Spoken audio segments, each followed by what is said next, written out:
day, another dollar, another episode of the Easy Corner. My guest, one of my favorite players and also one of my favorite people in basketball in the city of Houston. Some people say he's the top player in the city of Houston, but I know he's at least top 5. He's one of the best players in the state. Class of 2021, Westbury Christian, also Drive Nation's forward, Mr. Jay Francis. How you doing, Jay? How you doing? I'm good, bro. Obviously, there is a pandemic called COVID-19. It actually kind of just trickled down your EYBL season that you guys were supposed to have. So what's your feelings on not really having an EYBL circuit season for your final season of AAU? It was sad because, of course, everybody wanted to play on the circuit, showcase their talent in front of coaches, but, something that we wasn't all expecting, but, we just got to go through it, though. When you think about that, when you think about obviously playing probably on the biggest circuit in the country around college coaches and the best of the best, what was your plans going into that EYBL season prepared? Because everybody knows you in the city of Houston because you're a great player. Right. You're known around the state of Texas. But what were you trying to leave your mark on this summer? That no matter who I play against, they know that I play hard. That's probably really like the main thing. They know that I play hard every time on both ends of the floor, defense and offense. Why Drive Nation? What did that program do for you? Well, what could that program did for you that no other program could have done? Because obviously Drive Nation is out of the DFW Dallas, but they came to Houston to come find you and said, this guy can probably elevate us to win a Peach Jam title. Why Drive Nation? I remember when my uncle told me they had called for me to play, and so I was like, okay. I was like, all right, let's try it out. And so they wanted me to, they flew me out there to go work out. And so just by that one workout, I felt like not only because the fact that Jermaine O'Neal played my position at the highest level, so I knew for a fact that, especially having him over there, that he could help me for sure get me closer to my dream of becoming an NBA. For the viewers that really don't know your game, tell them about it, because honestly, I think that you have one of the biggest motors in the city of Houston. You're a guy that really, they call sets for you, but you're a guy that wants to do all the dirty work and get the tip-ins, get the rebounds. Like, to me, I really haven't seen more of your game, but you could average 15 and 10 alone just off of pure effort. Talk about your game. I feel like, yeah, like you said, my high motor that I have. I feel like my defense really carries me a lot. Also, my long arms, my wingspan 7'4", which helps me to be able to, and then my timing on my blocks. So it helps me to grab rebounds, offensive and defensive, and it helps me to get up and block shots. But I feel like my offensive game, I know, is development, especially since this quarantine started. I've been working on more of my ball handling, my shooting.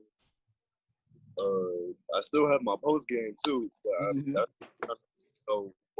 stuff that I've been trying to work on, some things that I haven't been working on. What you just said quarantine, and that's the one thing I actually wanted to ask you next. How has your game elevated during this pandemic? Because at the end of the day, if the high school season were to happen this year, we should see a lot of guys' games that has literally gotten better. Explain. I feel like because I've been, since quarantine first started, I've been putting in work, a lot of work with my guy, Mike Mitchell and Jarvis Kraft. I shout out to those two. Because when quarantine first started, they came to my house, personally came to my house, and I was blessed enough to have a goal. And so they worked me out at my house until they had a gym open.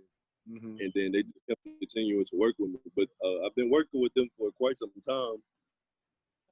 So I just felt like they just made me even better since this quarantine started because I don't really have to worry about school and then working out, school and then working out. It's more so just work out.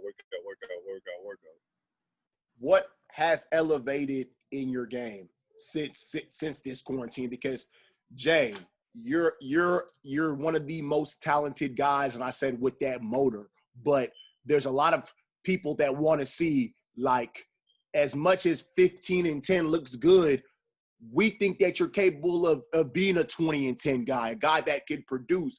But at the end of the day, like I said, what has elevated in your offensive game? Because I know what you bring defensively. I know what you bring on the boards and the motor. But offensively, when can this guy go get a bucket? Because it might not be your role next year as a college freshman, but we damn sure know for Westbury Christian, you are the guy. Over this quarantine break, I think I've elevated my toughness. I felt like my toughness gotten a little better. I feel like offensively, I feel like that my shooting for sure, even though my shooting's been like okay, I felt like over this quarantine break, my shooting has gotten way better, more consistent. It's still not as consistent as I want it to be, but it's gotten way more consistent. So you say it has gotten more consistent during the work, but for me personally, I question, you've been putting in all this work. Are we going to see quite a few jumpers this year from you? Because at the end of the day, like you said, it's not where you want it to be. But like I said, I really never, when we think of Jay Francis, we don't think of him as a jump shooter.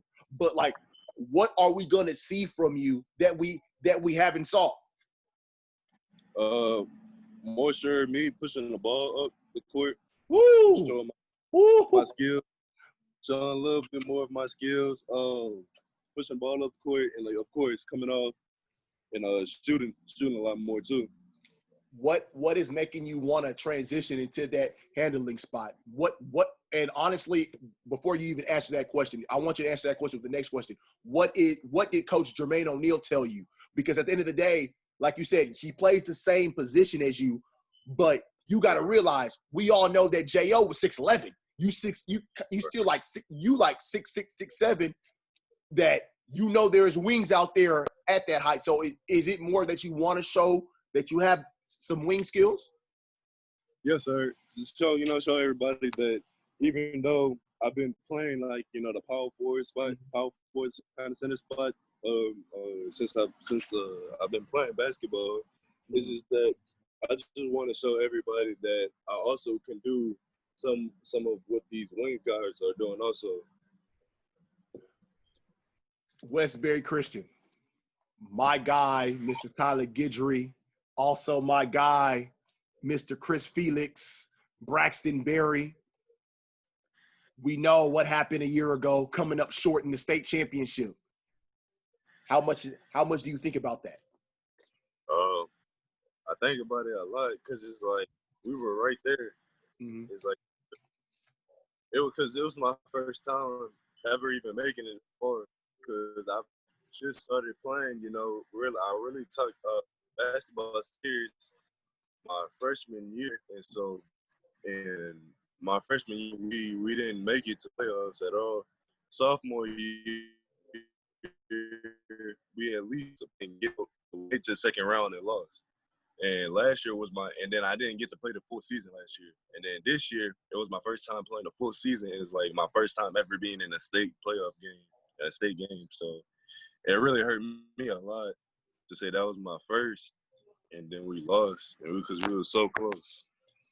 What do you take from that playoff experience and playoff loss? Because at the end of the day, you and Chris Felix are at the head of the state going into next year. You guys are expected to get the job done in taps and bring it back. What are the conversations like between you, Chris, and Coach Tyler Guidry? For sure, we got to bring it home. Just make sure that the guys that we have, that we have on the team, make sure that they're all in. Because one person is not all in, then what's the point? Because everybody's not all in. then the team's not can't do anything because everybody's not all in. So we just got to make sure that everybody's all in, locked in, and everybody has to have that one thing on their mind, and that's to win the state. How has Tyler Guidry just improved you as a player, but also as a man? Because at the end of the day, like I said, I've been knowing Tyler Guidry since I was 14 years old. I've been knowing Tyler Guidry since I was 14 years old. I've seen him develop into a basketball player. Now I see him developing into one of the best young coaches in the state of Texas. How has he developed you not only as a basketball player, but also as a man? Because at the end of the day, we all know it's still the jersey in front says Westbury Christian. Talk about it. Right. So, because when I first came up here, Tyler Guidry and Coach Keith White was the first two coaches that I ever met. And so, that means I've been with Coach Guidry for a minute now. Mm-hmm. And so I just being around him a lot just have made me better. Him telling me, giving me the ins and outs of not just basketball, but like just in life in general. Him giving me tips, making sure that, because one story that he told me is that because in college, he could have went to a better school than what he went to, but by him just being, he's like he said, ignorant, that he thought he was way better or whatever, and so that's what caused him that scholarship that he had. And so him just telling me just to be humble, respectable, because he said he also wasn't respectable. Oh yeah, so, Trust me, I played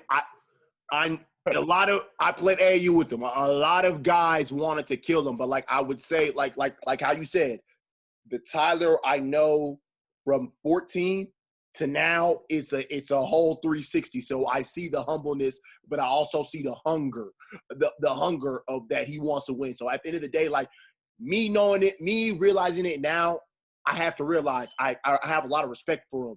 But I didn't have respect for him then. But like he's a competitor. He wanted to win. So like I said, I understand that. So like I know that his humbleness and his stories can lead you to great things. Right.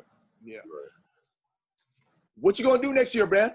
What you gonna do next year for Westbury Christian? Because at listen, you remember that interview that we had in September.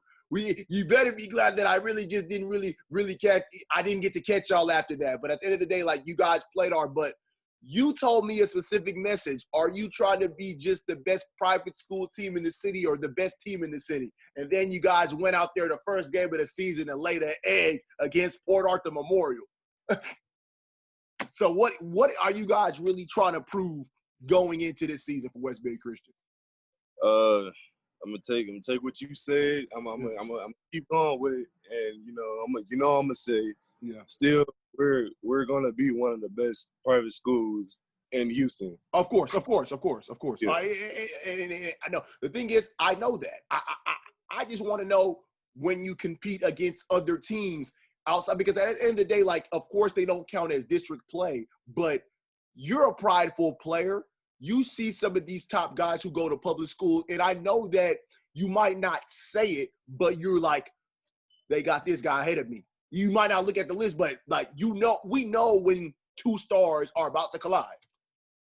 Mm-hmm. So like, so is it just more being the best private school or be one of the best teams in the city, period?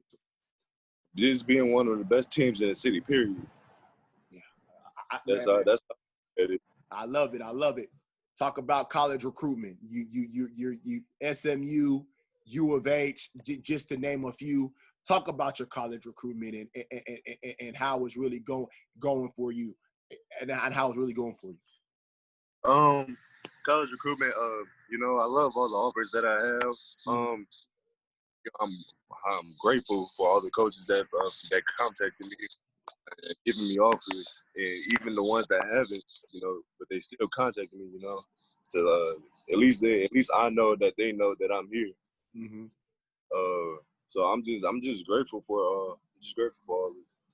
Can you just tell the younger viewers a little bit when it's time for a college recruitment in position, what do you actually look for when it's time to actually make that decision, because a lot of younger viewers watch the easy corner. So I try to put them on game with top caliber athletes like yourself. So like when it comes to recruitment, what should they look for? And when it's time to make a decision, what should they be looking for? First and foremost, for me, education. So when you're looking for schools, just make sure that the school is not only the right fit for basketball for you, but for education-wise, that you know you're going to get top education. That's how I look at it. Talk about your uncle. I love his spirit. You know, every time he sees me, you know, he gives me the head nod, but he knows that I'm like, you Westbury Christian. I still remember that interview like yesterday. Like they were just like, hey, thank you, because we wanted to know those answers too. so like they all just came up to me and said, hey, that's, you guys actually had everybody watching in that gym that day. Everybody watching it at that bike photo shoot that day. I was like, oh snap, I gotta ask the Heat there. Like everybody watching, but like just talk about your uncle, man, and how much he's meant to you, just not as a basketball player, just as a human being. I thank him a lot because first, I like to thank my mom also for letting me. Yeah, I was gonna get to that. I don't forget about moms. I was gonna get to that. So just in case, I know. I thank her a lot for letting me come up here with him, and then I thank my uncle and my aunt for letting me stay up here with them because their children are way older than I am, and so you know, at first it was kind of thought as a burden or whatever on them, but as time went on, it was just like no, because they saying they know what I wanted, and so they were willing to help me to get to the places where I want to be. So I thank them a lot, and you know, my uncle. If it wasn't for him, I wouldn't be where I'm at today either. He helped me through a lot, helped me overcome a lot of things. He pushed me a lot, and that's one thing that I love about him. I'm shocked, Jay. He let you keep the hair.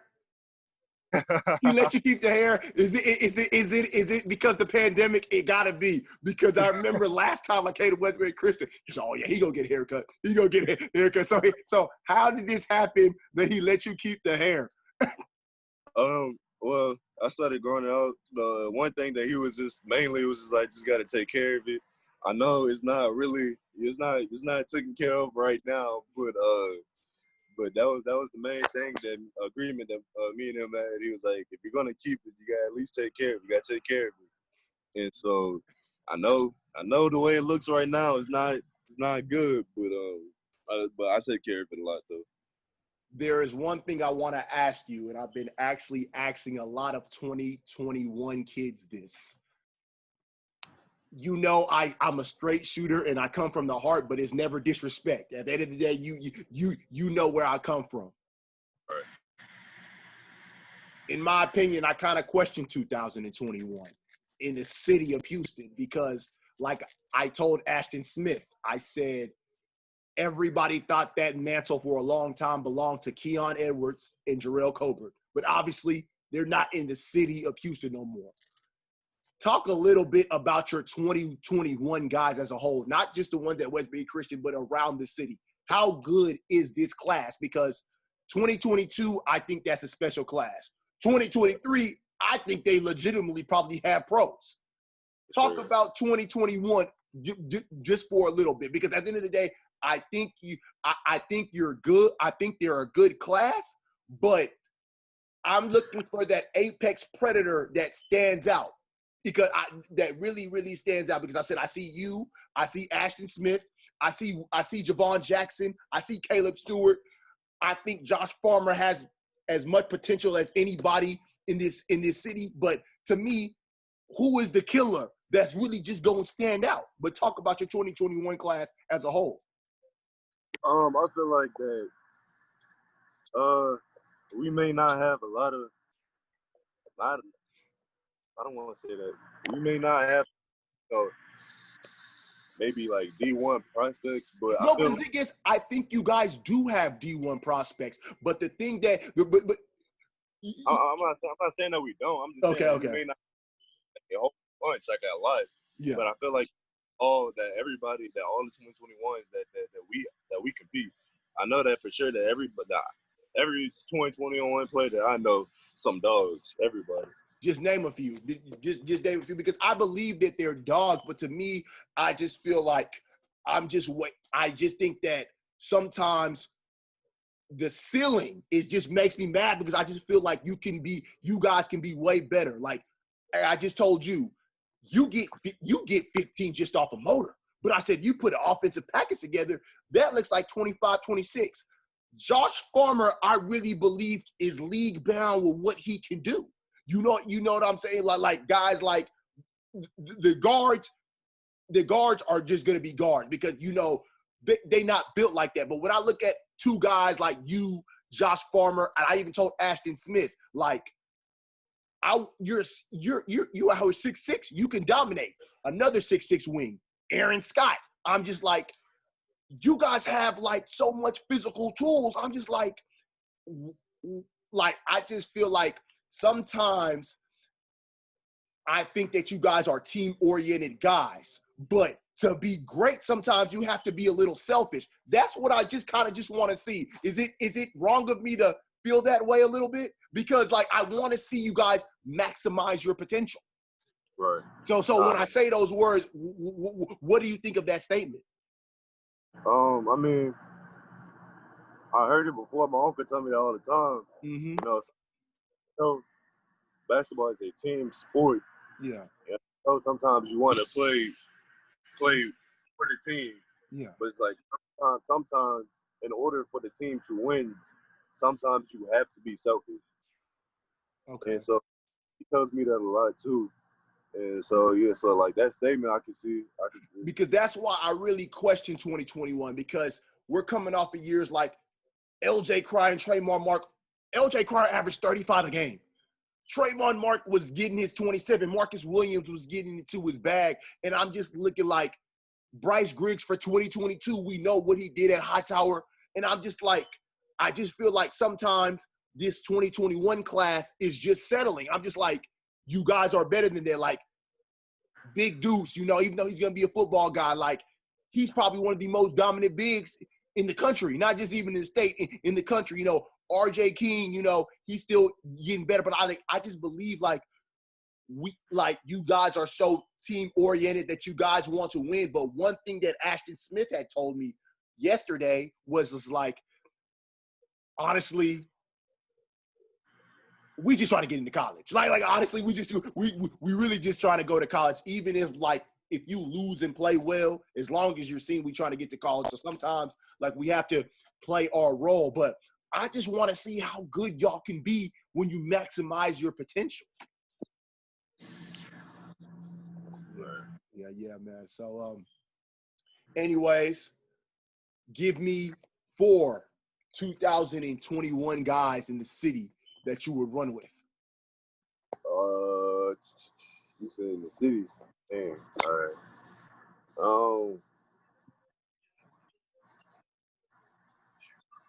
So I'm gonna get my guy Javon Jackson. Okay. Javon. I'm gonna get Javon.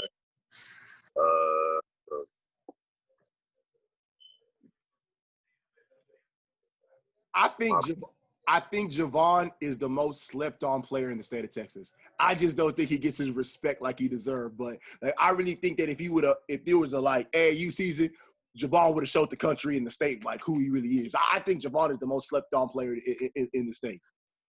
Sure. Mm-hmm. I get Javon, Caleb Stewart. Everybody says Caleb Stewart. What about Caleb Stewart? It's just there. I'm a big fan of him too. I interviewed him too. But Caleb, like, what about Caleb that just puts everybody in his 2021 starting 5? He's a dog. Like he plays hard every time he gets on the court. Every time I see him, he always plays hard. Mm-hmm. And so, like that's one thing that I like about him. Mm-hmm. He plays hard, and then on top of that, he's improved his game. Yeah, he's improved. He's improved. Okay. I told Caleb I just think his sophomore year his freshman year he was hot, but his sophomore year I think he got slided, and the rankings just did something stupid. Like he went from like top 5 to almost like 25 or 19. I'm just like, Caleb Stewart is like, I thought, yeah. So I think he's really trying to prove a point. I think he's trying to prove a point. Like, hey, I'm one of the best players in the city and one of the best players in the state. Right. Yeah. Javon, Caleb, Aaron Scott. Okay. And then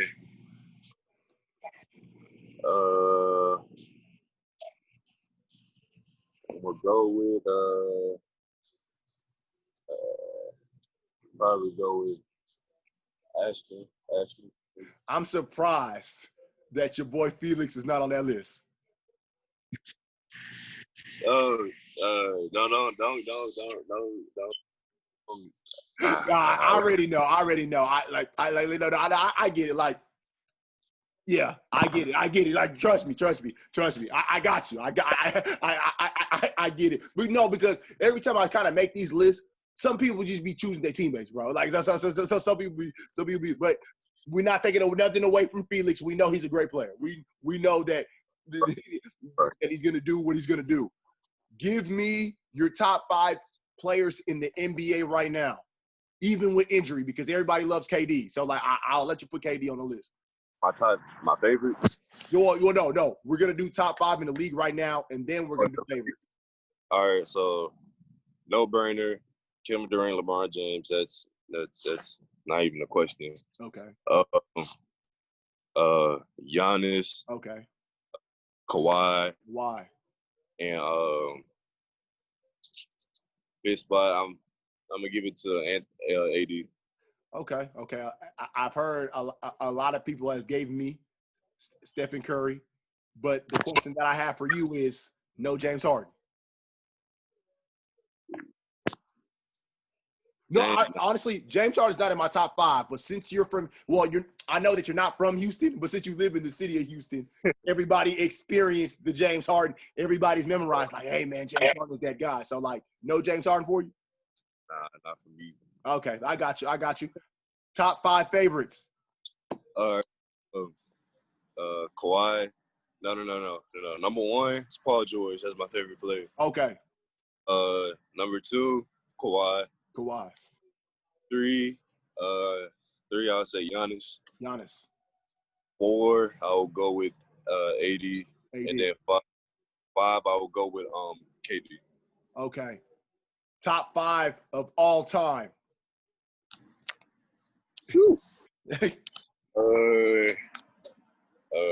Gotta have MJ. Okay. Dang, R.I.P. Kobe. Gotta get Kobe in there also. I got you. MJ, Kobe. I like my guy Kareem. Okay. Kareem. Okay. I can take that. Who else?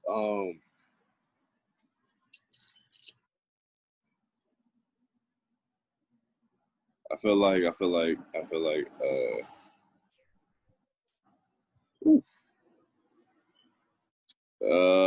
say Scottie Pippen. You're the second person that said that. And I'm just like, is Scottie Pippen better than LeBron James? I just want to know. You got to help me figure that out. Listen, I'm not even a LeBron fan, but I will not put Scottie over LeBron. I'm not a LeBron fan, but you got to help me understand that, because the way I see it, LeBron can do everything Scottie do, but maybe even better. But I think I'll give Scottie the on-ball defense. I would give Scottie probably the defensive. But, like, I feel like LeBron had more responsibility. Like, he didn't have the luxury of playing next to Michael Jordan. So I just you got to help me understand that. Thanks. I feel like the reason why I chose Scottie is because just like, for me, it's the story that came behind Scottie. Okay. He wasn't. I heard he wasn't even on the team in college. You know. Yeah. And I get it, but, like, I just look at it sometimes when you talk about top 5 players of all time. we all know when we think about Chicago Bulls, we think about Michael Jordan. Even though we know Scottie played a big part in that, but like I can't put Scottie over Larry Bird because I know Larry Bird was the leader and the best player on those Celtics teams. So the way I define the greatest players of all time is they have to be the best player on the championship team. I believe those 6 championships, we all know Scottie Pippen was not the best player on the Chicago Bulls. We would get shot. So that's the way I think about it. But like I understand the backstory. He's a top 50 great. He's one of the best players of all time. But like it's just hard for me to put him over like small forwards like LeBron and Larry Bird. I say, bro, I can't do that. I just can't. But who was 5?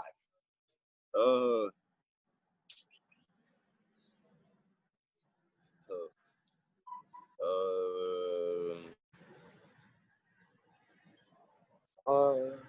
Dang.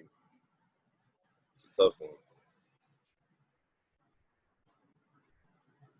You can throw out names like Hakeem, Shaq, Larry Bird, Magic. I was thinking of Magic. Yeah. Magic is your 5th? Yeah. I like your old school feel. That means you're like a student of the game. Like the only modern day guy to me seems like Kobe, but everybody else is like 80s and up. Like of course we got Mike in there, but like I like that. My last 2 questions before we get out of here. Talk about the importance of being a student athlete because a lot of kids, they don't understand like as good as you can be, if your grades are not right, you're not going anywhere. You're sitting at home. Well, also I like to thank my uncle for just instilling that in me also. But it don't matter where you go, no matter what you do, if your grades like sports, like especially sports wise, if your grades not right, you're not getting into college. You're not going to college at all. No matter, you could be the best player in the world. If your grades not up to par, then it don't matter. I get it. Hey man, tell these video guys they're disrespecting you for not having a lot of because for you to only send me that, I'm like, nah. And you know, I'm gonna put that on Twitter. Video guys, I don't care what tournament you see Jay Francis in, record them because you don't do people like that. Like especially you one of the leaders in the city. That really made me mad. Like 14-second clip. Oh no. I said something is wrong. Something is wrong with that. But that's where I kind of get to, like, hey, bro, get buckets. Because I say you do so much motor work that we don't really get to see. Like, you're really not the mixtape guy, but we know that you're one of the best in the city. So that goes to show you. And the last question I have, speak about mom.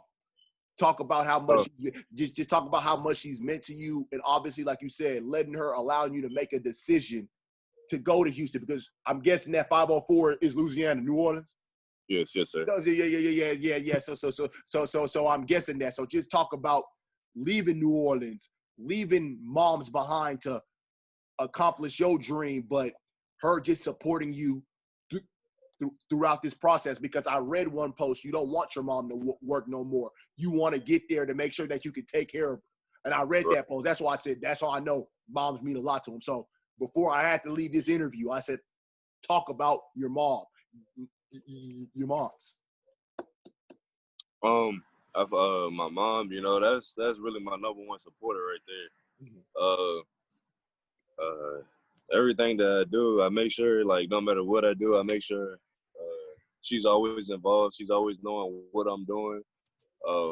My mom, I love her to death. I mean, you know, if it wasn't for her, I really wouldn't even be up here. I wouldn't be doing a lot of things that I'm doing because, you know. What was it? Can you tell me a time, like just in your childhood in New Orleans, like that you thought that, you know, this is it for me? Can you just tell me a time and like what age that you just figured like, hey, this is gonna be my life, and that's it in New Orleans? Can you touch on that for a little bit? Well, it really happened late for me. So it really happened my freshman season. Okay. And so, because I played basketball my 8th grade year, but I wasn't really into it yet. And so I was just playing, just getting the feel, just playing. My freshman year, like my eighth grade summer is when I really started. It was like, okay, all right, like I'm gonna start taking it serious. I'm gonna play this one sport. And then once my freshman year came about, I was doing good. At my high school in New Orleans, and so I was like, okay. Then I was like, that's when I really started. It was like, okay, basketball may really be, the thing for me. But I really didn't get that mindset really until I got up here. And when I met with Coach Tyler Guidry, Coach Keith White, then I started to see my name kind of go up a little bit. Then I was like, okay, maybe this is what I want to do. This is the right decision. Right. Talk about like, okay, I like how you really phrase that. Just talk about like, because everybody always tells me Texas basketball in city of Houston and Dallas, like they're just different cities to play. So like, just talk about how your game had developed from New Orleans to Houston. In New Orleans, don't get me wrong, the school that I was at, education-wise, was great.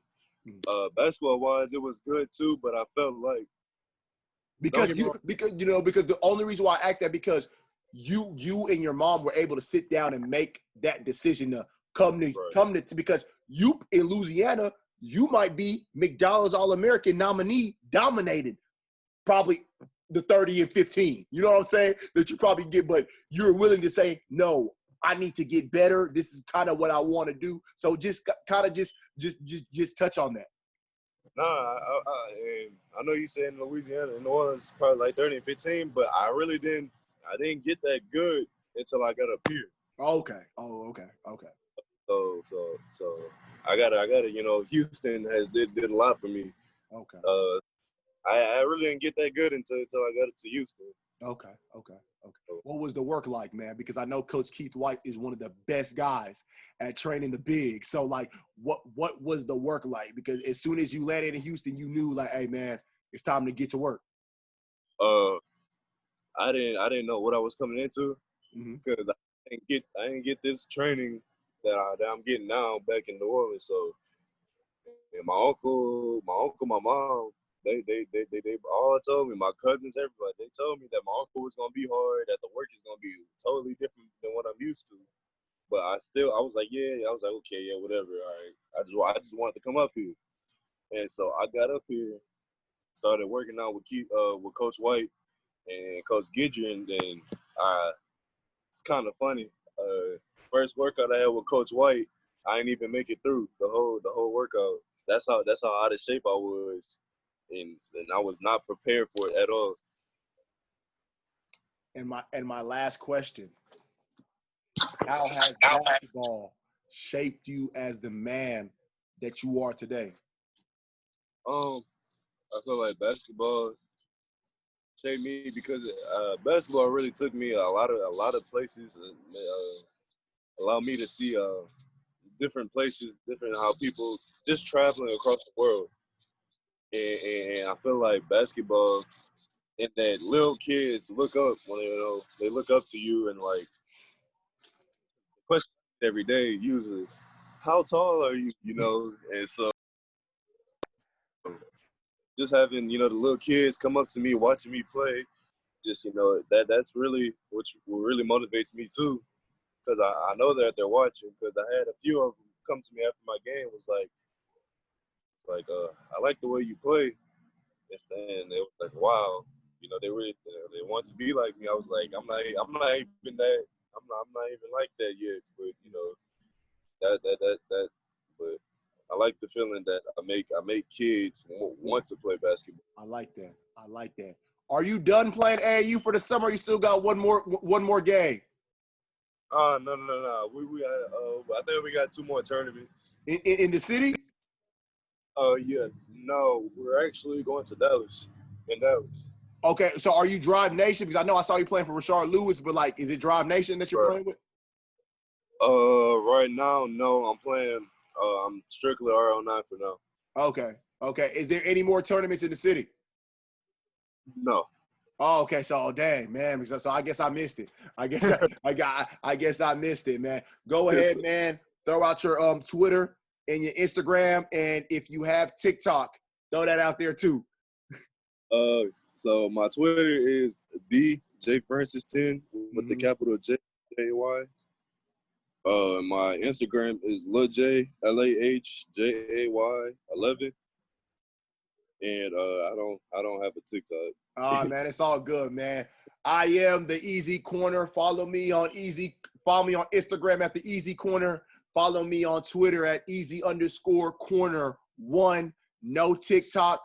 I am with the real Jay Francis, Westbury Christian Ford, also Drive Nation, but also RL9. I appreciate you being on the show. We're going to do this again. We know when it comes to basketball time, when it comes to Westbury Christian season, we're going to do this again.